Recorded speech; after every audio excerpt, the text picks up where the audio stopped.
Bonjour à toutes et à tous et bienvenue dans Cinefiles pour cette nouvelle partie des FAQ, la troisième partie de la 5e FAQ. Je vous remercie d'avoir posé toutes ces questions, je vais continuer d'y répondre. N'hésitez pas à regarder dans les descriptions de vidéos les timecodes qui correspondent aux questions qui peuvent vous intéresser. À mon avis, au vu du nombre de questions qu'il me reste encore à traiter, il y aura encore quelques parties. Mais bien sûr, n'hésitez pas à en poser davantage si vous avez des choses qui vous viennent, puisque ce n'est qu'une fois par an que j'en fais. Avant toute chose, toujours un petit préambule, j'avais envie de revenir sur une citation, sur un article plus précisément de noisyvice.com, qui est un site qui parle de musique et qui avait interviewé Jean-Michel Jarre, donc le compositeur de musique synthétique. Si vous connaissez pas Jean-Michel Jarre, je vous invite à regarder tous ces disques qui sont vraiment très forts. On lui demandait de ranger ses disques. Et pourquoi je parle de musique alors qu'on est dans une FAQ principalement de cinéma? C'est qu'à un moment, quand il commençait à faire le classement, le rangement, et quand il est arrivé à l'album Oxygène datant de 1976, il dit quelque chose de très juste et donc je vais me livrer un petit commentaire tout rapide. D'ailleurs, il y avait quelqu'un qui m'avait demandé Sangoku 154, en plus d'autres questions, pourquoi je ne faisais pas de lecture de texte à nouveau, puisque j'en avais fait une sur Tartuffe et il y en a une autre sur Tim Burton que je n'ai pas encore publiée. Mais je devrais refaire ça en effet parce qu'il y a quelques textes qui m'interpellent pas mal, qui m'intéressent. Je devrais faire ça, mais je voudrais en fait que ça soit sous une forme que je puisse directement mettre sur YouTube. Ce serait une bonne idée. Donc ça reste encore en laboratoire, mais j'aimerais beaucoup refaire ça.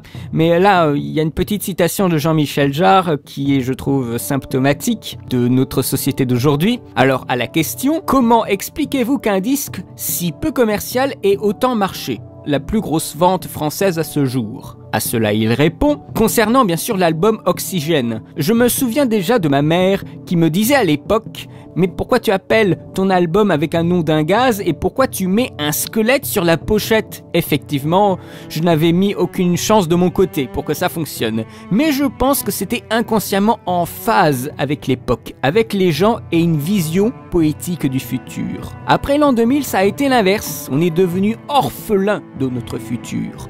Aujourd'hui, les héros de science-fiction sont des héros des années 40, Marvel, etc. On recycle, on regarde dans le rétroviseur. Désormais, on vit dans l'angoisse du futur. Sur toute l'interview, cette petite réponse m'a beaucoup choqué. Parce que c'est quelqu'un qui est bien plus âgé que moi. L'album, il date quand même de 76, et le mec, il est toujours en activité, donc voyez un peu le gars.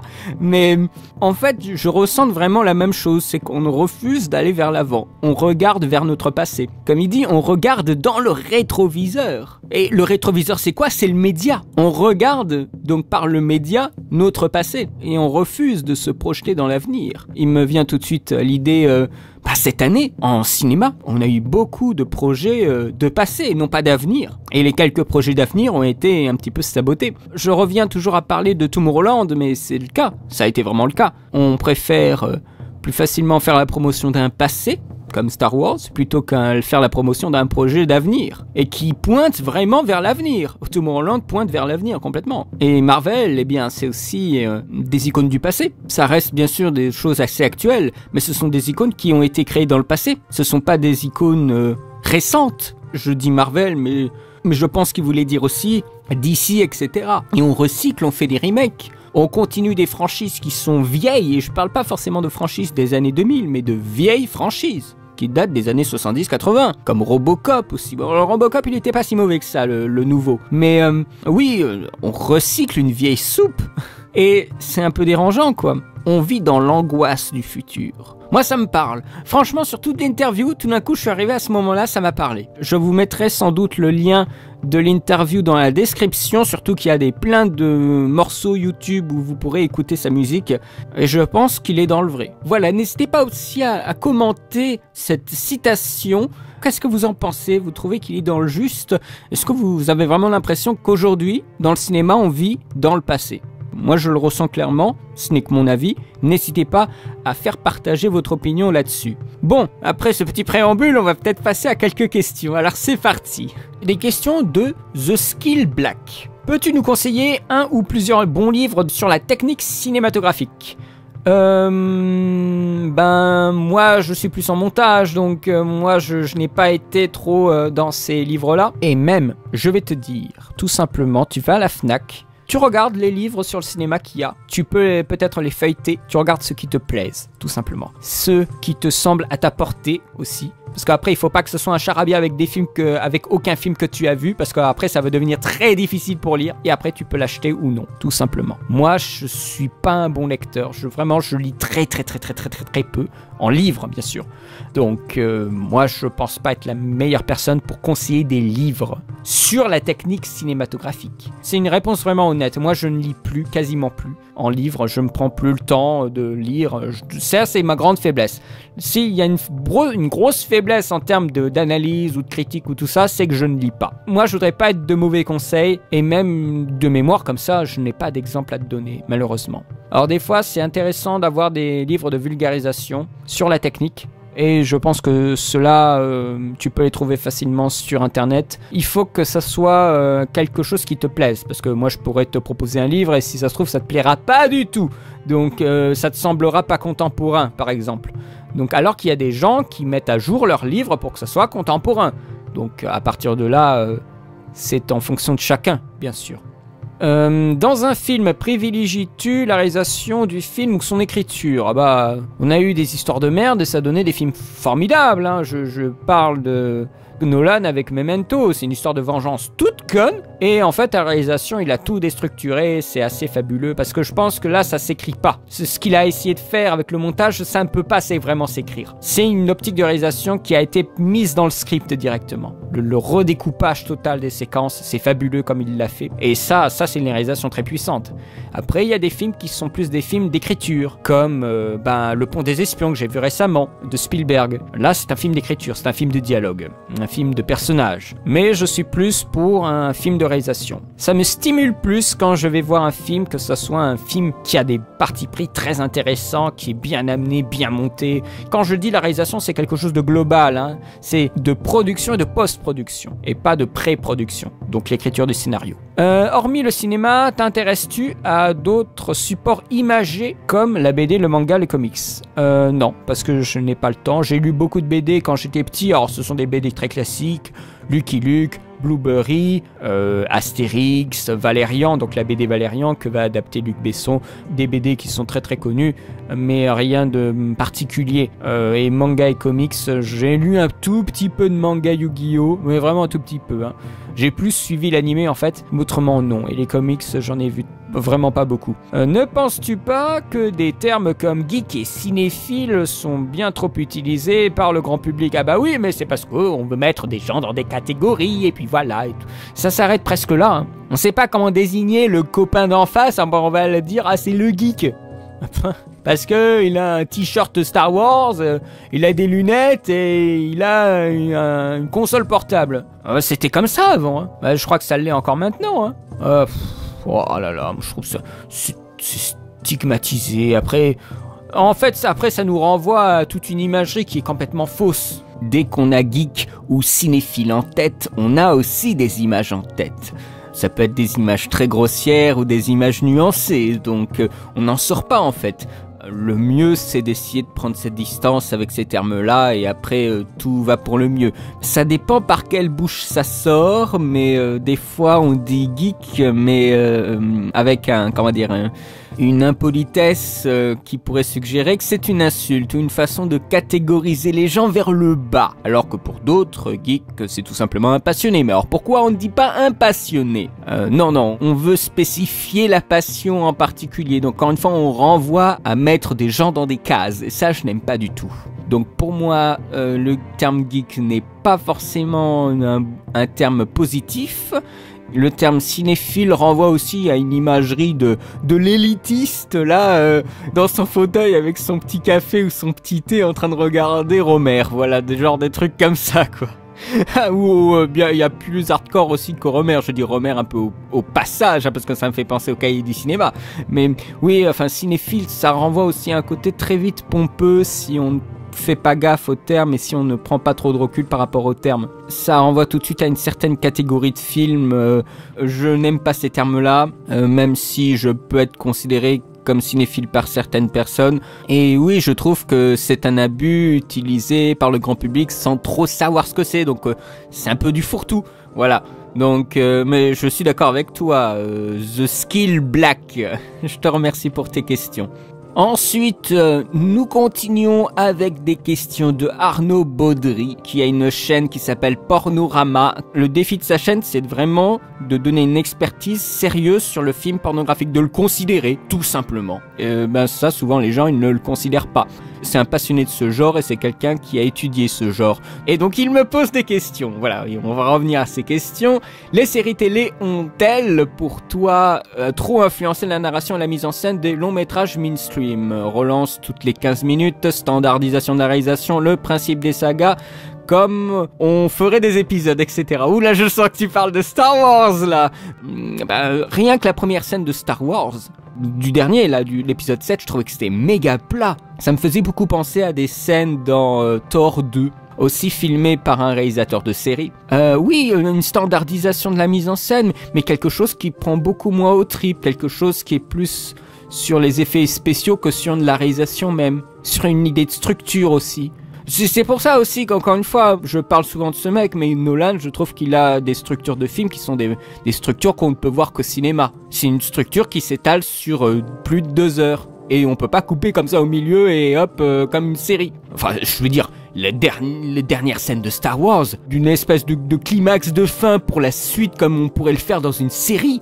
Tous les autres Star Wars ne fonctionnaient pas comme ça. Aucun autre Star Wars ne fonctionnait comme ça. C'était une fin avec des choses qui sont ouvertes pour bien sûr la suite, on le sait, mais le film est entier. Moi je pense aussi à des films comme Matrix Reloaded se terminait sur une espèce de, j'ai pas envie de dire de cliffhanger, mais il y a cet aspect-là. Mais au moins, ils avaient la décence d'exploiter le 3e film la même année que le 2e.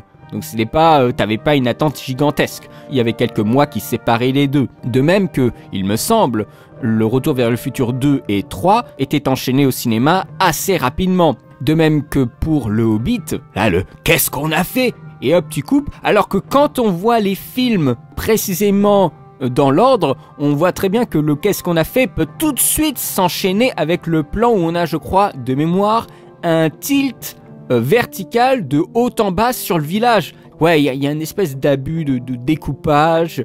On pense plus les structures. La mise en scène, ça m'emmerde. Alors, du coup, les choses qui sont impressionnantes, on va dire, ou cinématographiques, sont plus des choses qu'on voit en effets spéciaux.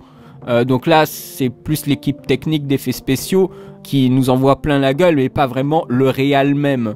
Et quant aux acteurs, là, j'en parle même pas. Oh là là là là.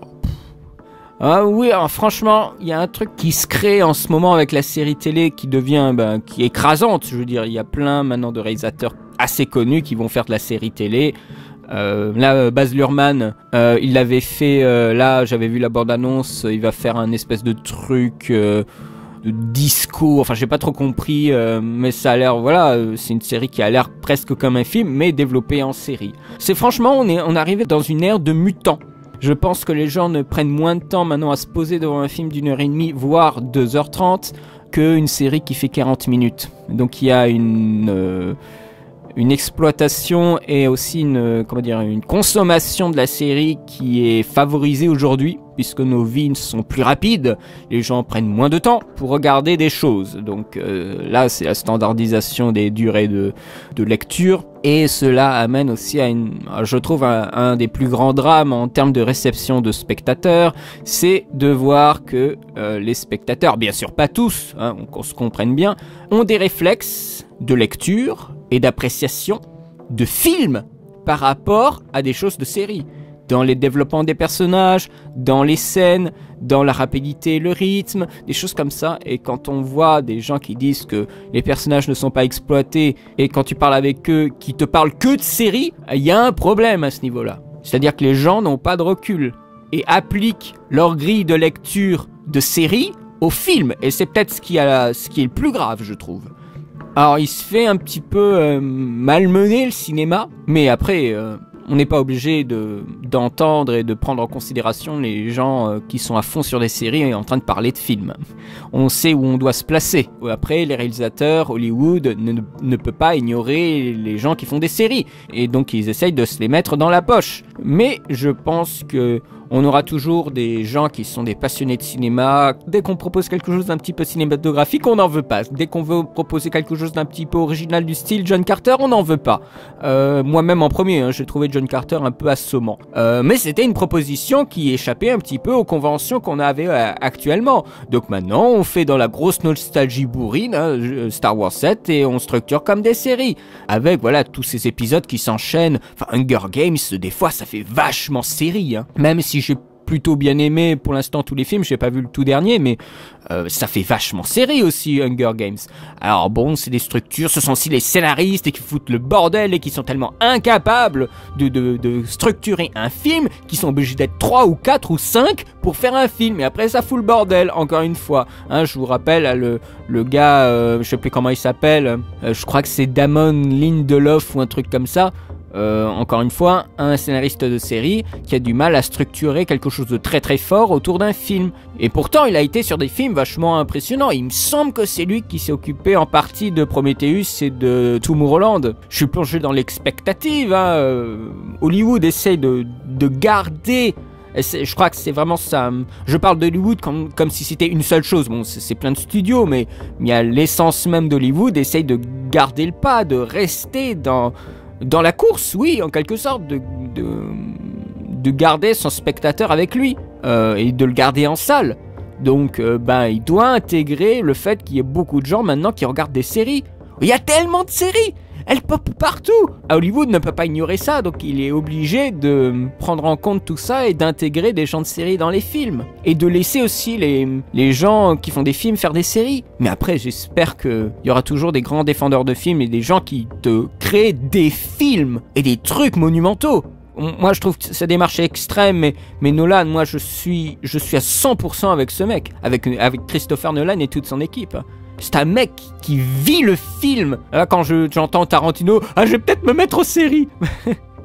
Oui, ok, mais bon, en attendant, il peut peut-être un peu rogner tout ce qu'il a essayé de faire, tout son travail sur les films. Moi, je trouve ça dommage. Moi, j'aime beaucoup des gens comme Nolan, qui sont des faiseurs de films et qui croient dur comme fer au cinéma et aux structures classiques, aux traditions d'Hollywood, qui ne sont pas de faire de la série. Voilà, et ça, cette perspective-là, je l'aime tellement. Et je voudrais avoir toujours des gens qui sont là pour se battre et pour garder l'image d'Hollywood, qui est l'image du cinéma et pas de la série. Moi, je vois un peu honnêtement, je vois la série arriver à Hollywood un peu comme une invasion, mais presque de la gangrène, quoi. Et moi, je n'aime pas cette perspective-là. Après, la série en elle-même peut être vachement bien, mais je ne trouve pas que ça a de l'intérêt et que c'est bénéfique que la série se mêle au cinéma pour créer des mutants. Voilà, et je n'aime pas les mutants. C'est très délicat à considérer, les hybrides. Je parle en film comme pour les séries, hein. J'ai beaucoup de mal avec ça. En ce qui concerne la série et le cinéma, moi j'ai un petit peu peur. J'ai peur qu'on se perde, qu'il y ait plus en plus de gens qui font des séries, qui font des films et ils retrouvent pas le panache parce que ce n'est pas la même façon de faire, parce qu'il y a un problème de temps dans toutes les structures. De temps quand tu fais des films, en termes de production, de temps quand tu gères les personnages, la structure, le temps du récit, c'est pas du tout la même chose. Et du coup, après, ça te fait des petites scènes découpées par-ci par-là, un peu saupoudrées, et on veut te montrer tout, parce que dans la série, on te montre tout.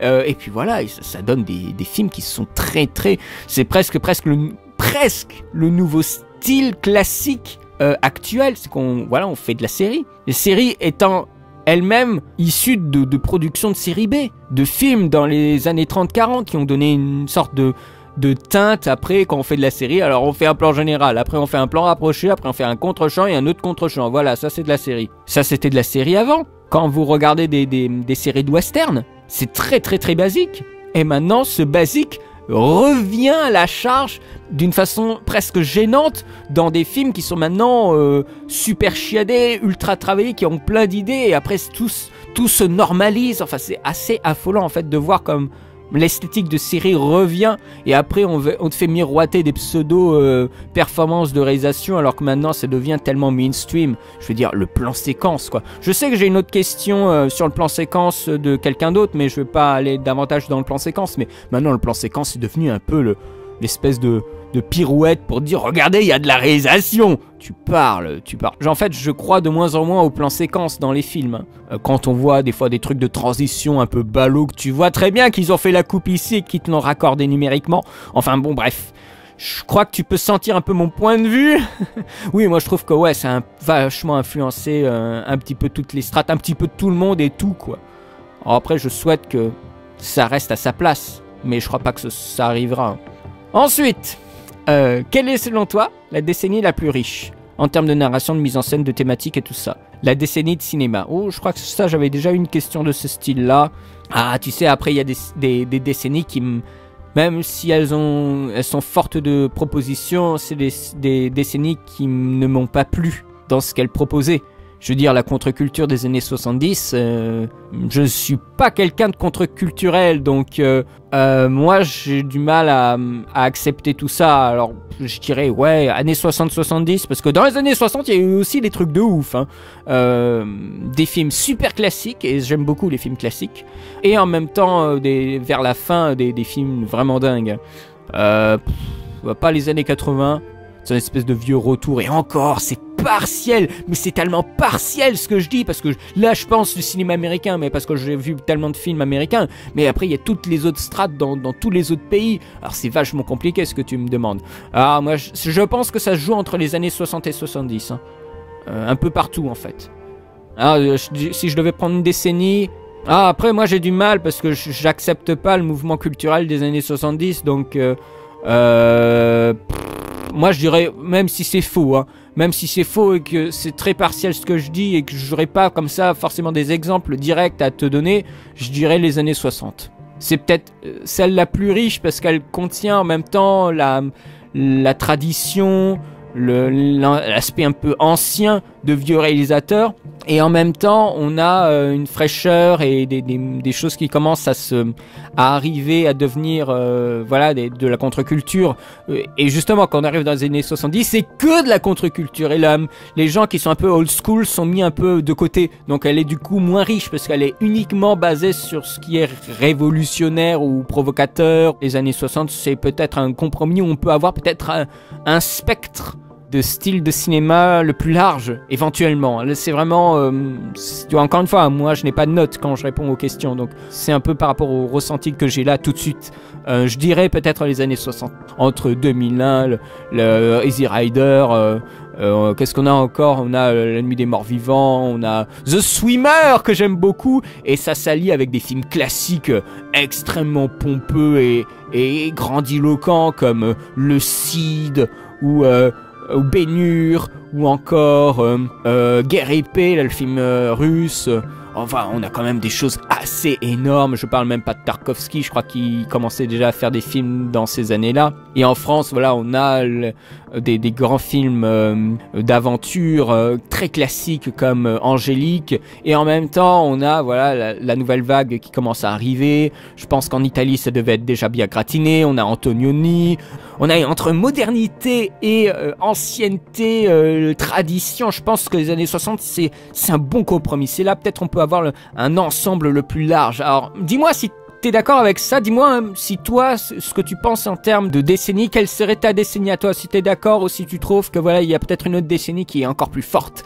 Donc n'hésite pas, et n'hésitez pas aussi les autres à penser quelle décennie vous trouvez, vous, la plus marquante, la plus riche surtout.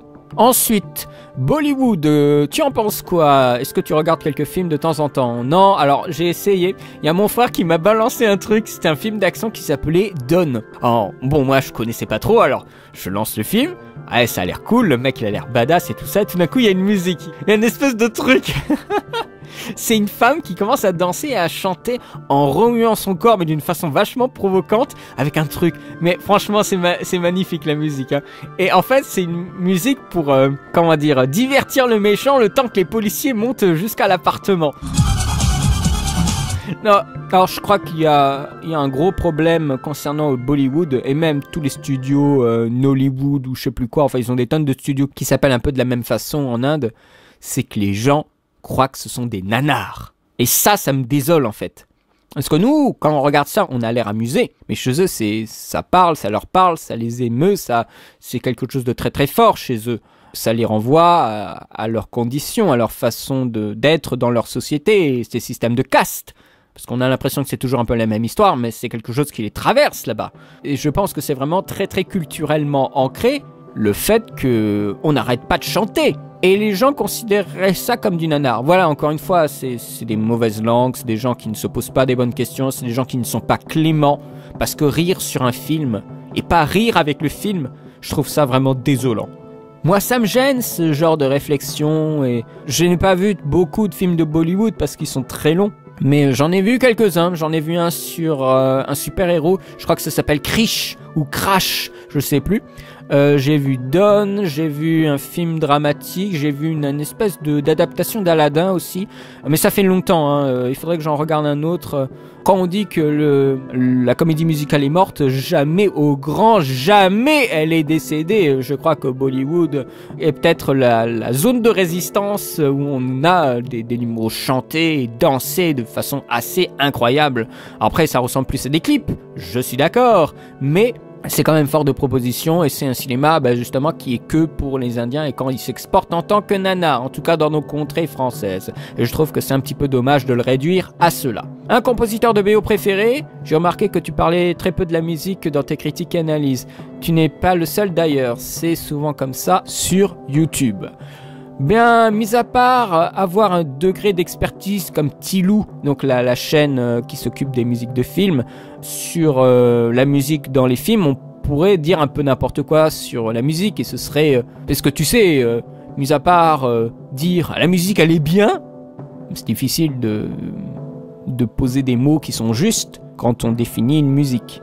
Je sais que moi je serais très maladroit et je m'en voudrais d'être maladroit sur des compositions qui sont fortes.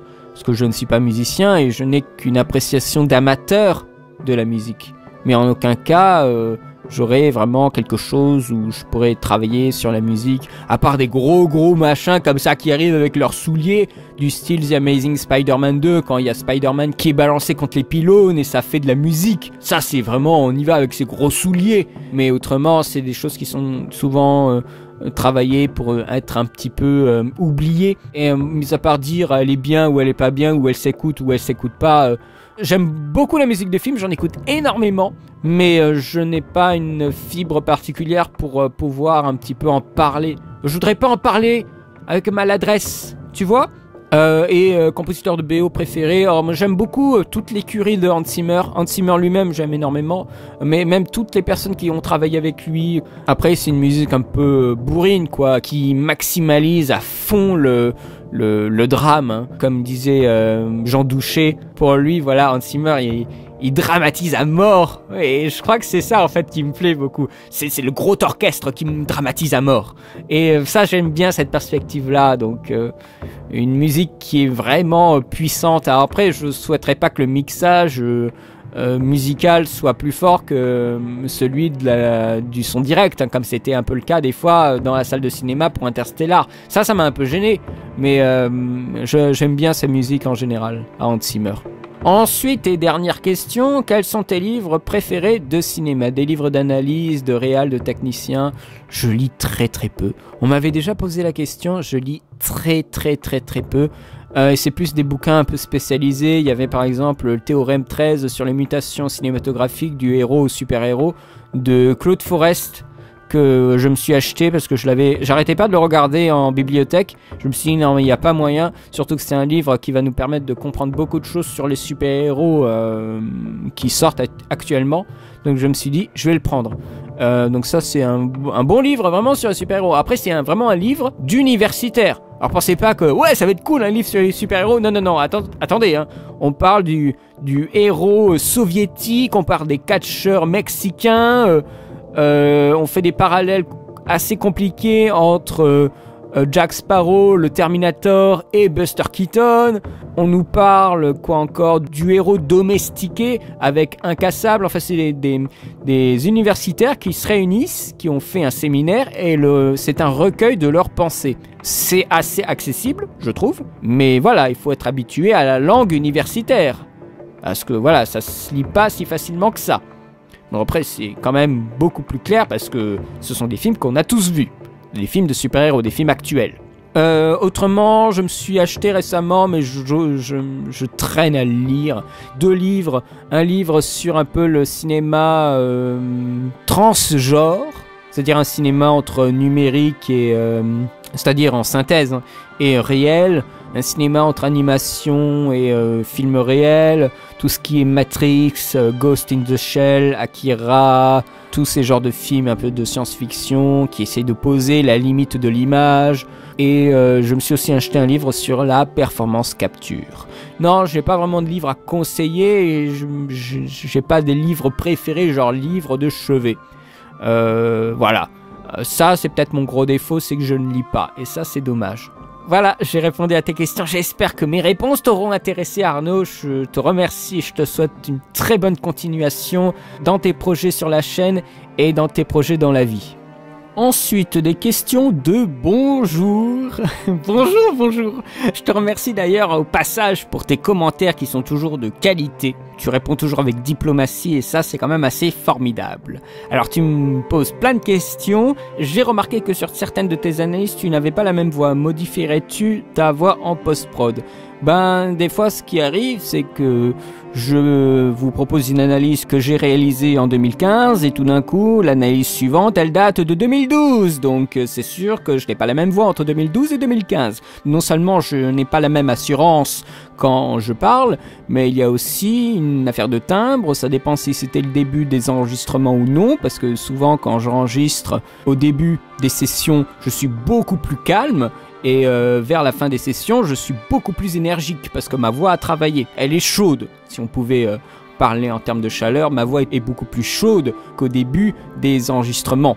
Donc ça joue aussi quand je fais des enregistrements pour une analyse. Après, ce qui arrive aussi, c'est que je suis plus ou moins près du micro. Après, ça dépend aussi. Bon, d'habitude, maintenant, depuis quelques années, c'est toujours le même micro. Mais je pense que ça joue aussi sur la distance. Donc, non, attends, modifier ma voix en post-prod comme si j'avais du temps pour m'occuper de ces affaires. Ce que je fais en post-prod, c'est que je coupe plein de morceaux. Mais je retravaille pas ma voix après. Ou alors, c'est pour vraiment donner un effet particulier. Mais ça le fait même pas. Pour les analyses, c'est plus quand je fais des chroniques pour Mister Cool, où à un moment j'avais mis de l'écho dans ma voix parce qu'on était dans l'espace, alors que dans l'espace il n'y a pas forcément d'écho, mais bon. Mais autrement non, j'ai pas de temps à m'occuper de ces conneries, je verrai même pas pourquoi. Si, ce serait peut-être pour modifier, pour enlever un petit peu d'écho si je suis dans une pièce où il y a un petit peu de résonance, mais étant donné que je ne sais pas super bien m'occuper du traitement audio, alors je n'ai pas intérêt à faire ça. Donc vous avez l'audio en brut. Hein. Combien de temps mets-tu pour faire et sortir une vidéo ? Bon, ça dépend complètement d'une vidéo. Si c'est une critique, c'est le temps d'écriture qui me prend beaucoup de temps. Si c'est, enfin, quoique l'analyse, ça dépend aussi, mais ça peut... Après, tu sais, je fais pas ça un plein temps, hein, donc donner un temps précis, ça peut être une semaine, voire moins. Ça dépend de ce que c'est. Hein. Ça dépend vraiment de ce que c'est et du temps que j'ai pour ça. Hein. Je ne sais pas, je fais ça dans le flux et souvent j'ai plusieurs projets sur lesquels je travaille en même temps. Donc sûrement moins d'une semaine pour une vidéo. Voilà, après ça dépend vraiment de l'ampleur de la vidéo. Si c'est une critique sur Avatar, ça va me prendre plus qu'une semaine, hein, ça c'est sûr. As-tu assisté à l'avant-première d'Odyssée ? Non, j'ai pas assisté à l'avant-première d'Odyssée. J'allais pas me déplacer pour voir Odyssée, c'est-à-dire payer un train pour aller voir Odyssée. Je sais pas si vous voyez, mais les trains ou les TGV, ça coûte cher. Hein. Comment t'as fait pour voir le film ? Bah, j'ai demandé, tout simplement. Étant donné que voilà qu'ils avaient demandé à des critiques s'ils étaient intéressés pour regarder le film, bah moi j'ai dit oui, je serais intéressé. Et puis voilà. Et les termes de ce fameux contrat que Matt m'a fait signer, c'est même pas Matt qui m'a fait signer, c'est son collègue qui m'a fait signer le papier.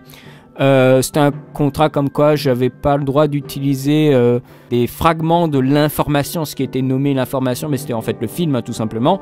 Mais c'était tellement mal foutu comme contrat que voilà, ils ont essayé de me faire passer ma critique sur leur DVD collector, sur des collector sortis en juin, mais c'est en fait c'était pour retarder l'échéance, puisqu'ils savaient, je l'avais dit, que ma critique serait assassine après avoir vu le film, donc ils voulaient en fait retarder une mauvaise critique, tout simplement.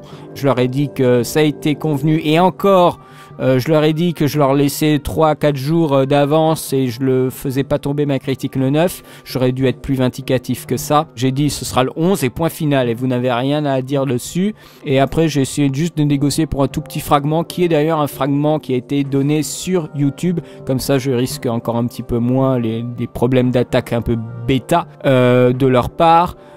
Donc moi c'était plus de contrat pour sécuriser, pour tout simplement pas laisser le film comme ça en intégralité sur YouTube, ce qui est un contrat tout à fait honorable, mais sauf qu'il était ultra mal écrit. Voilà. Comme l'avaient suggéré certains autres youtubeurs, c'était plus un contrat pour le bâtiment qui a été un petit peu remodifié pour que ça soit audiovisuel, mais il vaut rien en fait ce contrat, il ne vaut rien. Et s'il y avait eu des problèmes, je l'aurais fait sauter largement, mais largement. J'avais qu'à le balancer dans un ou deux groupes Facebook sur l'audiovisuel, et tu aurais des producteurs, de vrais producteurs de films ou de séries ou de contenu audiovisuel, de chaînes, qui auraient démoli le contrat, mais tu vois, ça aurait été magnifique.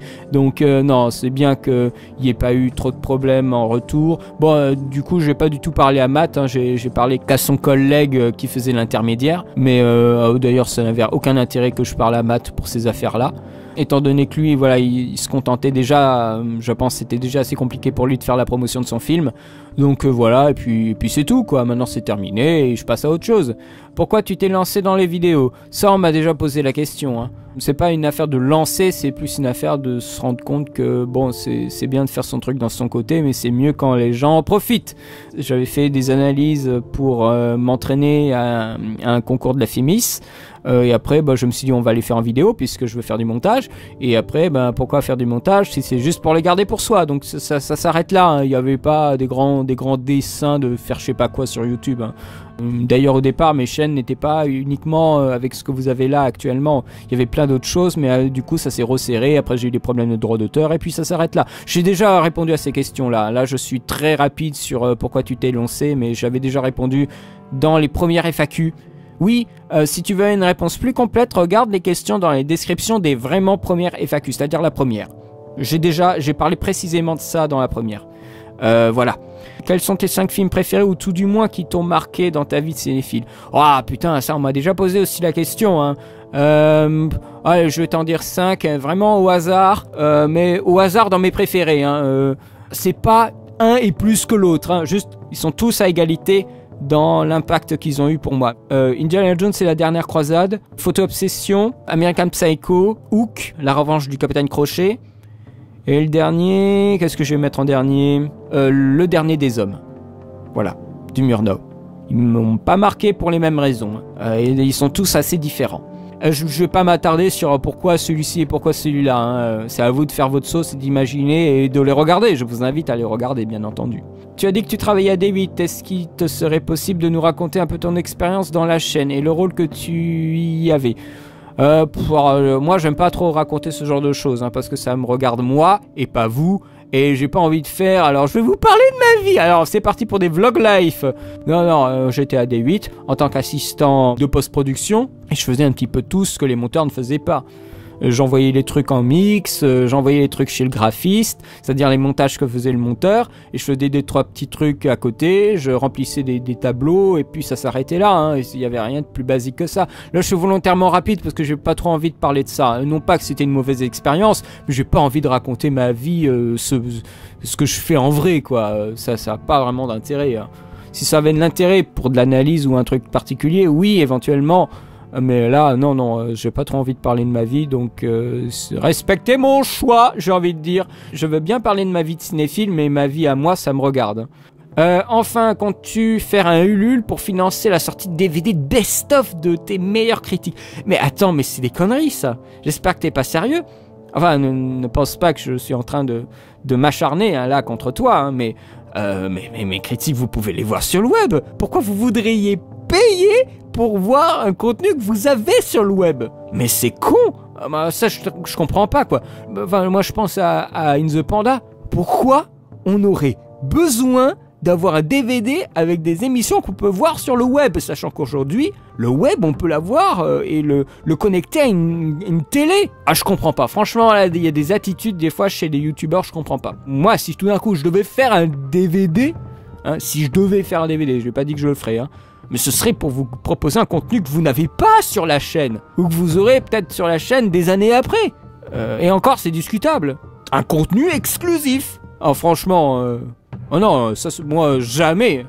Alors, il faut jamais dire jamais, bien entendu. Ah non, moi, je trouve c'est un peu... C'est prendre les gens pour des cons, quoi. Tu as tout le contenu sur la chaîne, et tu vas payer... Alors, c'est une façon, comment dire, de récompenser la personne pour ce qu'il fait, tout en n'ayant pas des trucs du style Tipeee ou les pubs sur YouTube. Oui, dans cette optique-là, ça peut être intéressant, mais non, j'ai pas envie de me lancer là-dedans. Moi, je suis tout seul quand je fais mes vidéos, ce genre de truc, moi, ça va me faire du mal. Enfin, je sais que ça va me poser du stress, ça va me faire travailler. Pour l'instant, je fais ça tout seul, comme ça, quand j'ai le temps, hein. Donc, je vais pas commencer à me prendre la tête avec des DVD best-of. Oh putain, des DVD best-of. Rien que d'en parler, de l'imaginer, ça me fait déjà mal. Donc non. C'est bien gentil que tu me dises ça, et je pense que c'était dans une optique, tu vois, on achète le DVD pour te récompenser sur tout ce que tu as pu faire et tout ça. Et c'est très gentil de penser comme ça. Mais non, parce que moi, je vois après la construction du DVD, et oh putain, non, moi je veux pas m'occuper de ça. Je t'ai déjà entendu dire du mal de Breaking Bad. Est-ce que tu pourrais expliquer brièvement, pourquoi tu n'aimes pas cette série? Je trouve que c'est mal filmé, je trouve que le jeu n'est pas si ouf que ça. Alors bien sûr, il vous semble ouf, tout simplement parce que ça s'étend sur des saisons et des saisons. Hein, ça c'est très facile aussi de dire, oh oui, ils jouent comme des oufs. Quand tu regardes un ou deux épisodes, c'est pas si ouf que ça. Hein. Ouais, putain, la réalisation, elle est nulle, quoi. T'as la moitié des épisodes, c'est les gens qui entrent et qui sortent de maison, quoi, et qui entrent et sortent de voitures. Ah, ça c'est pas intéressant, et travail d'ellipse de merde, des caméras qui n'arrivent pas à se poser, des fois c'est plan-plan au possible, et des fois je sais pas pourquoi les mecs, on sait pas quoi faire, on va faire des épisodes avec des mouches dans des labos, des trucs avec des voitures qui font vroom vroom. Alors ça paraît cool comme ça, les mecs décomplexés, mais moi ça m'intéresse pas, quoi. Et j'ai aussi un grand problème avec les personnages. Là, le problème avec les personnages, c'est plus moi, puisque moi voilà, par mon éducation, moi je ne tolère pas que les héros des films ce soient des connards, quoi. C'est-à-dire des dealers de drogue. Ces gens, ils doivent être en prison. Donc moi, je suivais presque la série pour savoir s'ils allaient être en prison, mais pas est-ce qu'ils vont rééchapper, est-ce qu'ils vont s'en sortir, mais qu'ils crèvent ces connards. Qu'il crève, tout simplement. Le Pigman, moi je voulais juste qu'il crève, hein. Ce mec, mais 2 baffes et au lit, hein. Franchement, qu'il se fasse tirer dessus, j'en avais rien à foutre. Qu'il crève dans son caca de vomi de drogue, j'en avais rien à foutre. Encore, Walter White, ouais, il a une femme, il a des enfants, il y a un petit enjeu, mais ça revient exactement au même. T'as un dealer de drogue, il a assumé de rentrer dedans, mais qu'il en paye les putains de conséquences, quoi. Et je dois attendre des saisons entières pour qu'il en paye les conséquences? Oh putain, ça c'est chiant, quoi. Alors je sais plus, je crois que Oliver Stone avait aussi pas du tout aimé Breaking Bad. Il faudrait que je retrouve l'article, il y avait quelqu'un qui m'avait montré l'article, j'étais bien content que Oliver Stone, qui est quelqu'un qui pourrait faire typiquement des trucs comme Breaking Bad, il avait fait Tueur Né, n'aimait pas Breaking Bad, ça m'a fait plaisir, par exemple. Je trouve que le montage est un peu mal géré, il y a des perspectives de drame qui sont complètement gâchées. Je veux dire, le final de Breaking Bad, avec ces espèces de mercenaires de merde, putain, mais c'est gâché. Ça, c'est gâché de la série, hein. Ça aurait été tellement bien de terminer avec une vraie confrontation entre le beau-frère, je crois que c'est le beau-frère, Hank, et Walter White. Vous voyez vraiment le final émotionnel, puisqu'il y a Hank, voilà, et on le suit pendant toute la série, qui se confronte à Walter White. Alors je m'en fous, je spoil, mais de toute façon, j'ai pas beaucoup de considération pour cette série-là, hein. Donc si vous dites spoil, mais je m'en tape, hein, je m'en tape. Qu'est-ce que vous voulez que je vous dise sur la série? Ah ouais, le mec il joue bien, mais tout d'un coup, dès qu'il est dans les films, il joue tout d'un coup moins bien. Donc il y a aussi un petit problème à ce niveau-là. La série est intéressante, mais en fait, parce qu'elle s'étend sur des épisodes et des épisodes. Mais quand vous regardez le premier épisode, mais c'est consternant. Parce que, bien sûr, le premier épisode, il doit balancer de la sauce à mort. parce que c'est le pilote, il doit convaincre les financeurs. Il doit convaincre les financeurs, donc ils font n'importe quoi. Donc on te fait un truc, mais t'as vu ça dans des tonnes de films et de séries et d'OAV, de mini-films et de courts-métrages. Le premier plan, oh là là, une situation, mais comment est-il arrivé là? Oh putain, mais pouvait pas commencer autrement. Oh là, cette espèce de machin, c'était poncif. Ah, développement de personnages. Mais tu parles, ça me fait rire. Quand t'as le mec comme ça qui est dans sa piscine, qui allume son briquet. Oh là là, j'ai une idée, le lendemain, il va voir Pikmin. Et si on faisait de la drogue? Tu parles, mais cette idée-là devrait se développer sur 2 à 3 épisodes. Le 3e épisode, il commence à en faire.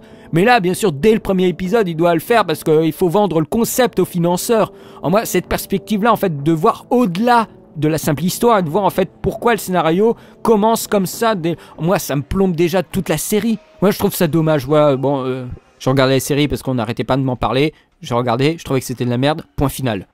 Ensuite, pourquoi ton manque d'attrait pour les séries télé? Ne penses-tu pas justement qu'aujourd'hui la frontière entre le cinéma et les séries a presque totalement disparu et que de plus en plus de programmes télévisés peuvent être vus comme des films profitant de leur format pour développer une histoire sur une période plus longue? Ben, je te renvoie précisément à ce que j'ai dit à Arnaud Baudry. Je vais pas me répéter, ça ne sert à rien. Je t'invite, bonjour, à regarder ce que j'ai dit à Arnaud Baudry, tout simplement. Au-delà de ça, ben, c'est terminé. Je te remercie pour tes questions. Elles étaient bien. Alors, on pense bien que... Justement, elles étaient bien parce qu'elles m'ont fait réagir. Hein, donc, c'est important aussi. Tu sentais que je parlais avec une passion vive. Donc, voilà, même si tu vas peut-être avoir l'impression que je m'acharne ou que je suis pas content ou que je te gronde, hein, ne pense pas un seul instant que c'est ça. C'est des questions qui m'ont fait réagir. Et ça, c'est aussi important. Donc, je te remercie pour tes questions et je te souhaite une bonne continuation. Ensuite, des questions des chroniques du chevalier, question spéciale Italie. Oh là là, plutôt Dario Argento ou Lucio Fulci? Comment dire, je n'ai vu aucun des deux. Alors Dario Argento, ça me dit bien sûr quelque chose, mais Lucio Fulci, alors ça me dit rien du tout. J'ai vu aucun film des deux personnes. À moi de te poser une question du coup. Concernant Argento et Fulci, quel film tu me proposerais à voir pour découvrir ces deux réalisateurs? Pas des trucs trop hardcore, mais une introduction. Voilà. Quels seraient pour toi les 2 films qui pourraient introduire ces 2 réalisateurs pour que je puisse justement étendre ma culture? Parce que Argento, je connais de nom, de réputation, j'ai vu des extraits, mais j'en sais pas plus. Pour toi, quelle serait la porte d'entrée pour Argento et Fulci? Moi, ça m'intéresserait. Dis-moi en commentaire les noms des films. Ensuite, que penser du style graphique de Argento? Moi, ça me fait beaucoup penser à du De Palma, c'est-à-dire que c'est très maniériste, hein, c'est texture. Alors, il paraît que les sons, la bande son d'Argento, c'est vachement bien. Je ne sais pas, il faudrait que je regarde ça. Mais ça a l'air vachement chiadé au niveau des lumières et des couleurs, mais c'est très... Oui, c'est maniériste, c'est vraiment du De Palma, je trouve. Je passe un peu au-dessus de tes questions, je suis désolé, mais c'est ça aussi la FAQ, c'est pas forcément avoir des réponses sur tout. Par exemple, ton avis sur les giallos, je ne sais même pas ce que c'est, je ne sais pas ce que c'est. Je crois de mémoire qu'il y a des trucs un peu érotiques, mais alors là, j'en sais vraiment pas plus. Encore une fois, pour ce style-là, le giallos, est-ce qu'il y aurait un film qui pourrait un peu synthétiser ce genre-là? Est-ce que tu aurais un film d'introduction à ce genre de long métrage? Et dernière question, aimes-tu Cannibal Holocaust? T'en avais parlé dans ta vidéo de The Green Inferno. Oui, j'ai beaucoup aimé Cannibal Holocaust, il y a des parties pris qui sont dingues, c'est très violent quand même. Ah ouais, c'est super violent. Alors bien sûr, ça a mal vieilli, mais même la musique, elle fait peur. Moi, la musique, elle me met déjà mal à l'aise. Ah ouais, avec une espèce de... Oh là là là, enfin, je fais très mal la musique de Cannibal Holocaust, mais ouais, moi, elle me fout... Ah, moi, j'aime pas du tout la sonorité de ces musiques, hein. Alors, en plus, avec des trucs... Mais en plus, ça commence dès le début, hein. Le mec, il prend une pierre et il l'enfonce dans la femme. Enfin, c'est... Oh mon Dieu. Non, mais c'est horrible, hein. Le film, il est horrible. Alors, il paraît qu'il y a des versions Director's Cut, je sais pas quoi, où il montrerait des trucs sans coupe ou je sais pas quoi. Enfin... C'est un film qui fait fantasmer, c'est un film qui a une légende urbaine autour, bien sûr, tous ces procès pour assassinat ou je sais trop quoi. C'est un film qui fait parler, hein. C'est un film fascinant, C'est un film un peu en avance, je crois, et un film qui était porteur, qui a porté tout un genre derrière lui. Oui, moi je trouve que c'est vraiment un film à voir quand on est préparé, et un film qui est bon dans ce qu'il essaye de faire tout court. Voilà, cette troisième partie est terminée, j'espère que ça vous aura plu. N'hésitez pas à me dire ce que vous avez pensé de toutes ces questions, n'hésitez pas à m'en poser encore davantage. Les enregistrements ne sont pas terminés. Quant à moi, eh bien, je vous remercie de me soutenir, je vous remercie de commenter, c'est le seul lien que je peux avoir avec vous, donc faut en profiter. Vraiment, je vous remercie pour votre soutien. Je vous dis à très bientôt pour une prochaine partie des FAQ. Allez, salut!